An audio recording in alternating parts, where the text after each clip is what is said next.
Hello and welcome to this video about multiplying and dividing fractions. The learning target is to learn how to multiply and divide fractions. And we're also going to throw in some mixed numbers just to show you how to do that as well.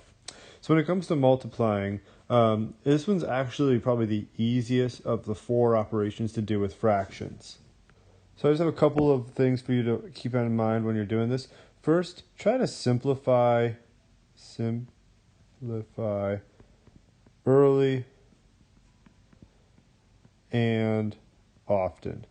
So if you wanted to, you could just crunch all the numbers and then simplify at the end. But if you simplify early, that makes it a lot easier and you're dealing with smaller numbers.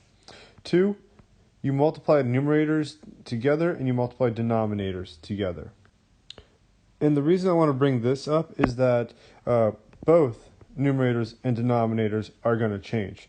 When adding and subtracting fractions, that denominator is locked in place. But the numerator is the thing that changes, not with multiplying.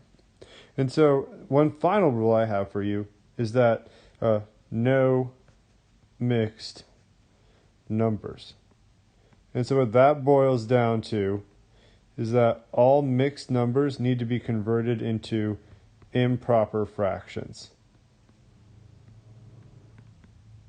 Fractions. So if you do that, you're good to go. So 3 simple little rules. Simplify early and often, definitely at the end. Multiply numerators together and denominators together. And finally, no mixed numbers, only in proper fractions. So let's take a look at some examples. Let's say we have 5/8 times 16/25. So step number 1 is to simplify.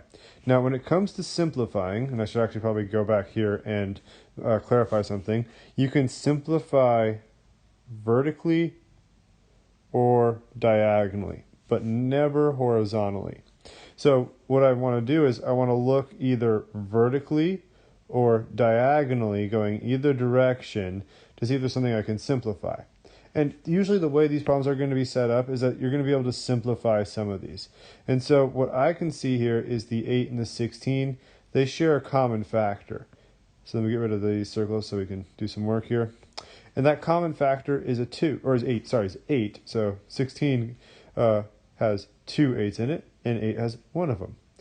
Likewise, 5 and 25 share a factor of 5, 1 and 5.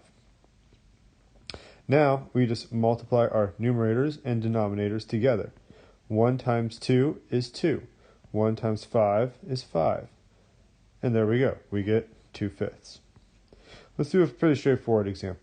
Let's say 3/4 times 7/10. Now, you might be looking at something like this and thinking, hey, I can simplify 4 and 10. But the thing is, you're not allowed to simplify horizontally, only vertically or diagonally. So that doesn't count. If there's nothing that simplifies vertically or diagonally, you can't do anything. So you go to the next step, which is to multiply numerators and denominators together. 3 times 7, 21. 4 times 10, 40. Now, here's something that I think students sometimes forget or don't really grasp about fractions. They're going to see a number like this and they're like, oh man, that's got to simplify. How can it simplify? You with all the factors you had over here, you couldn't simplify it, so there's no way this one will simplify. And I get it. I mean, I'll look at these and I'll think the same thing. But if you feel pretty confident about not being able to simplify before you multiply, you're not going to be able to simplify after you multiply. Finally, let's look at one more, and this time let's bring in a mixed number. So let's say we have 5 and 1/6 times by 3/4. Okay, so going back to the rules, said no mixed numbers, only improper fractions. So, and again, this is another mistake students make, especially like if this was like 1 and 3/4. They love to combine the numbers and the fractions. Don't do that, okay? Stick with improper fractions and then rules of fractions. So 5 and 1/6 is going to become 31/6 times by 3/4. The 6 and the 3 reduce, and then what we're left with is 31/8. And that could be a perfectly acceptable answer. If you wanted to, you can convert that to 7 and 7/8. because that's, oh no, not 7 7/8, 3 and 7/8. 3 and 7/8 as a mixed number. But anyways, that's how you would multiply this. So it's important that you do this step right here. Convert it to an improper fraction. And now we can talk about dividing. So with dividing, there are 3 letters that we need to keep in mind. K, C, F. All right, now just throw it out there. If you accidentally wrote KFC, a couple of things. One, it might be lunchtime and you're getting hungry. It's not lunchtime. Sorry. Math time. It's not KFC, not like Kentucky Fried Chicken. It's KCF. So just keep that in mind. And I think overall, even if you did write it the other way, you'd be fine. Now, the thing is, each one of these letters stands for something. So K stands for keep. C stands for change.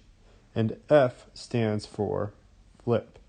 And the beauty of this is that this whole thing works left to right. So let me give you an example. Let's say we have 7/12 divided by 2/3.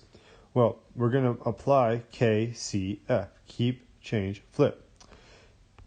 The K stands for keep, and that goes with the first part, the first of the 3 parts in our problem. This stays the same. So 7/12. Change corresponds to the second part. And that means we're going to change the sign from division to multiplication. And flip means that we're going to flip this fraction and use its reciprocal, which is 3/2. And so that's the beauty of KCF. It provides you with instructions, if you know what they stand for what you need to do. Now, we have a multiplication problem. So we simplify if we can, which we can. And then we have 7 times 1 for 7, 4 times 2 for 8. And that's 7/8. Pretty straightforward. Let's do one more example. This one will have 2 mixed numbers. 1 2/5 divided by 2 3/10. Now, just like with multiplying, we're not allowed to have mixed numbers. We have to make everything an improper fraction. So that'll be my first step. Let's see here. So 5 times 1 is 5 plus 2, so 7/5. Oops. And then I'm going to just rewrite the whole problem as is. I'm not going to do any keep, change, flip. Then what? 23/10. All right. Now I'll apply keep, change, flip. So I keep the first one, 7/5. I will change my sign to multiplication, and then I'll flip my fraction to get 10/23. And here, I want to see what I can reduce. I can only reduce the 5 and the 10, and so here I'll get 14/23. And that's how we multiply and divide fractions. So good luck with your exercises and your homework, and let me know if you have any questions.